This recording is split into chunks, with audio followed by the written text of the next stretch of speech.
Katara കലക്കി. സിനിമകളിൽ പറയുന്നത് പോലെ തകർത്തു, തിമിർത്തു, കിടുക്കി. കത്താറ പൈതൃക കേന്ദ്രത്തിന്റെ ഫത്തൽ ഖൈർ യാത്രയുടെ 1ാം ഘട്ടം പൂർത്തിയാക്കി മടങ്ങിയെത്തിയ യാത്രാ സംഘത്തിന് ഹമദ് രാജ്യാന്തര വിമാനത്താവളത്തിൽ ഊഷ്മളമായ വരവേൽപ്പാണ് ലഭിച്ചത്.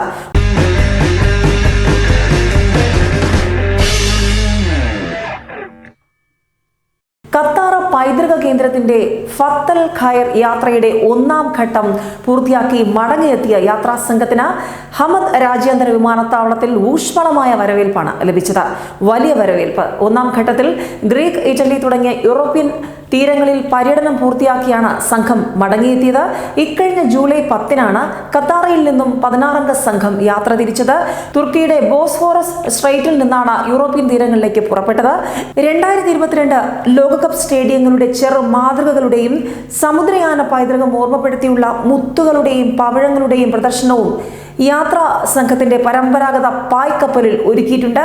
സന്ദർശിച്ച തീരങ്ങളിലെല്ലാം വൻ സ്വീകരണമാണ് സംഘത്തിന് ലഭിച്ചത്. 1ാം ഘട്ടം വിജയകരമായിരുന്നുവെന്ന് സംഘത്തിന്റെ ക്യാപ്റ്റൻ യൂസഫ് മുഹമ്മദ് അൽ സദ വ്യക്തമാക്കിയിട്ടുണ്ട്. 3 ഘട്ടങ്ങളിലായി യൂറോപ്യൻ, വടക്കൻ ആഫ്രിക്കൻ രാജ്യങ്ങളിലേക്കാണ് സന്ദർശനം നടത്തുന്നത്. രാജ്യത്തിന്റെ സമുദ്രയാന പൈതൃകവും സമാധാന സന്ദേശവും പ്രചരിപ്പിക്കാനും 2022 ഖത്തർ ഫിഫ ലോകകപ്പിലേക്ക് ആവേശം പകരുകയുമാണ് ഇത്തവണത്തെ യാത്രാ ലക്ഷ്യം. 2ാം ഘട്ടം 2020 ജൂണിൽ തുടങ്ങും.